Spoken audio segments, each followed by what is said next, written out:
Well intended as they might have been, President Barack Obama's protections for transgender students were on shaky ground from the get-go. As quickly as the Obama administration rolled out the protections last year, the Trump administration on Wednesday revoked them, saying they were devised without enough legal analysis. All told, it took little more than the stroke of the new Attorney General's pen to undo one of Obama's signature civil rights initiatives. Then again, it didn't take much more than the stroke of a pen to enact the protections, either, and that was ultimately what doomed them when President Trump took office. Last May, as national debate over transgender rights was reaching a boiling point, the Obama administration directed schools across the country to allow transgender students to use bathrooms, locker rooms and other facilities that match their gender identity rather than their sex assigned at birth. The directive came in the form of a Dear Colleague letter to educational institutions. In it,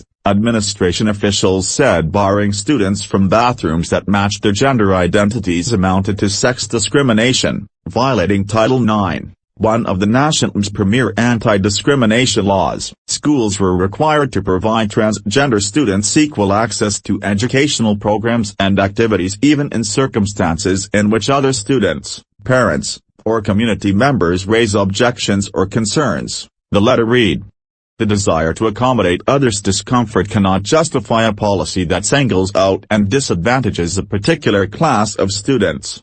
Stern language, to be sure, but it didn't carry the force of law. The letter was merely guidance explaining the administration's position on the rights of transgender students. Still, the threat to schools was clear: play by our rules or we'll cut off your federal funding. The LGBT community and allies cheered the new guidance, saying it was necessary to make transgender students feel safe and welcome. But social conservatives and others argued it amounted to an intrusion by the federal government, and in some cases a trampling of state and local policies. Texas Lieutenant Gov. Dan Patrick, R., called it blackmail.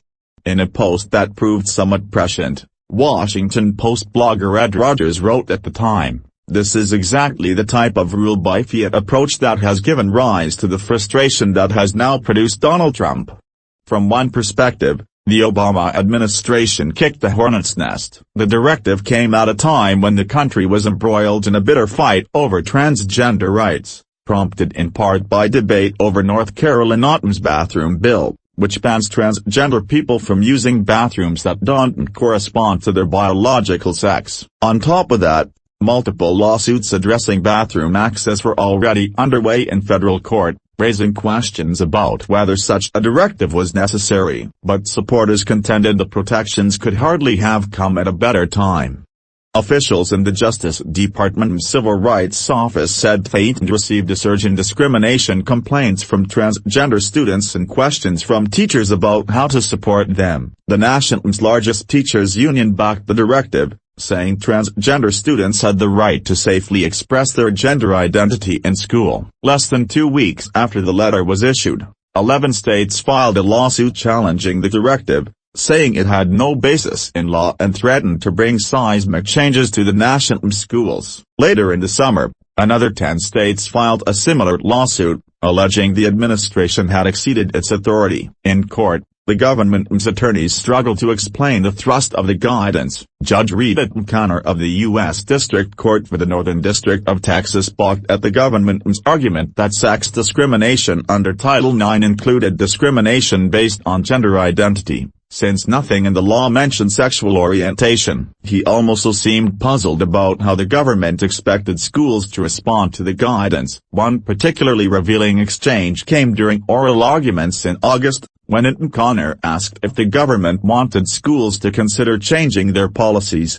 even though they had received only guidance and interpretative documents from the administration. "Of course, we would prefer that school districts and other stakeholders comply with our understanding of the law," Justice Department Attorney Benjamin Leon Barrack responded. "But if the states believe that our understanding is incorrect," he continued, "they suffer no harm at this time, or there is nothing forcing them to proceed as they have been proceeding." The judge seemed confused, at one point referring to the guidance as directives or rules or whatever it is. He continued to press Barrack about how schools were supposed to react. Ultimately, Atmcona ruled against the administration. In August, barely 3 months after the Dear Colleague letters went out, the judge issued a nationwide injunction prohibiting the government from enforcing the directive. Administration officials, the judge said, should have treated it more like a formal agency rule, allowing schools and members of the public to weigh in beforehand. The protections were still blocked by the injunction going into Wednesday, when the Trump administration sent a Dear Colleague letter of its own instructing schools to disregard what the Obama administration told them. It didn't offer any new guidance, saying only that the old directive needed to be withdrawn because it created confusion, drew legal challenges and didn't allow enough input from states and school districts. As the Post reported, the Obama administration's directive did prompt some school districts to revise or update their policies to accommodate transgender students accordingly. A court also cited the administration's position in a ruling in a lawsuit by Gavin Grimm, a transgender high schooler who sued his school for barring him from the boys' bathroom. But the directive's lasting impact seems to have been more symbolic than legal. Many transgender students and their allies said the measure made them feel validated, and assured them that they had an ally in the federal government. This guidance was developed and issued to support transgender students because the reality is that transgender students are far more likely to face severe violence and discrimination at school than their peers, placing them at greatly increased risk of suicide and self-harm as a result. Eliza Byard, executive director of the advocacy group GLSEN, said in a statement Wednesday. When students are allowed to be themselves, they thrive. This guidance changes and saves lives and hurts no one. It should not be withdrawn.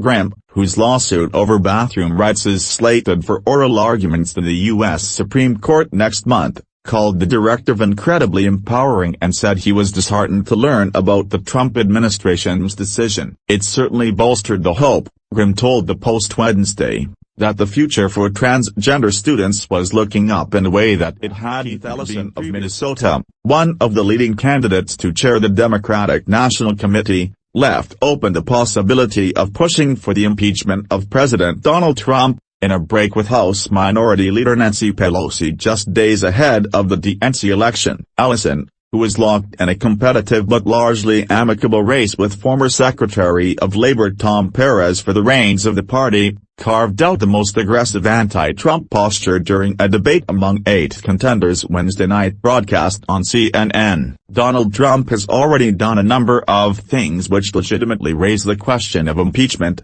Ellison said. Though he largely stressed themes meant to unite the party, Perez, the perceived frontrunner for the chairmanship, did indicate he would not intervene in Democratic primaries, a stand that most DNC candidates embraced as a result of the bad feelings surrounding the 2016 contest between Hillary Clinton and Sen. Bernie Sanders of Vermont. Many progressives believe that the DNC unfairly assisted Clinton in the primary by crafting the debate schedule in her favor and offering quiet strategic assistance to her campaign along the way. The role of the DNC chair is to let the process run its course, Perez said. Ellison, who enjoys the backing of a swath of liberals, including Sanders, agreed to be a neutral arbiter, but cautioned against Republican-like infighting that led to a rash of exhaustive, expensive primaries during President Barack Obama's tenure. Let's not kill each other off, he warned. South Bend, Indiana Mayor Scott Buttigieg,